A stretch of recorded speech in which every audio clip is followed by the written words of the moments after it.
Arif müəllim, bugün deyirlər ki, güclü qadın, filan qadın güclüdür. Amma güclü qadın olmaq kişiləşmək deyil, kişi olmaq deyil. O kişi, necə deyərlər, tamam başqa şeydir, qadın başqa şeydir. Amma insanın xasiyyəti, mənliyi kişi olmalıdır. Mənliyi olmalıdır ümumiyyətlə. Ki o kişi olsun da və yaxud qadın olsun da.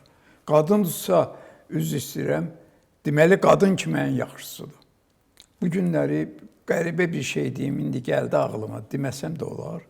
İndi bəlkə, məsələn, Azərbaycanda qadınların min cür yığıncaqları keçirilir.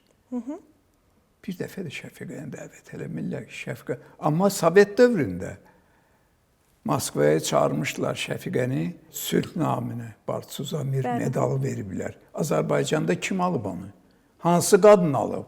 Gəlsin, əlini qaldırsın ki, mən almış. Heç biri almayıb. Arif müəllim, bəlkə Şəfiqə xanımın özündə də günah var ki, sanki belə çəkilib kənarda dayanıb, o kübarlığından, abrına sığınıb. Bu ailədən gəlir birinci. Şəfiqənin ailəsi ümumiyyətlə belə olub. O bilir ki, hər kəsən öz yerində əyləşməlidir.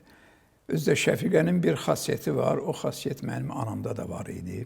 Nahar vaxtıdır, hamı gəlib oturub. Hamısını yeyib qutarandan sonra Şəfiqə oturur süfrəyə yeməyini. Mənim anam da elə idi. Allah rəhmət eləsin. Allah önlərinizi rəhmət eləsin. Niyə? Deyir ki, yox, mən yemirəm və yaxud sonra yiyəcəyəm və yaxud yemişəm. Əslində yeməyib. Gözləyir, hamısı yesin, axırda Hamı doysun, arxayın olsun. Anadır. Anadır. Deməli, Şəfiqə bütün elmdə də, mədəniyyətdə də, ifac, hər yerdə çalışır, hər kəsi, necə deyərlər, öz yerində olsun. Şəfiqə öz yerini hər kəsə verə bilir. Amma heç bugünkü dövrdə heç bir ifaçı deyə bilməz ki, mən duraram yerimi verərəm Şəfiqəyə. Bəlkə yanlışı elə oradadır.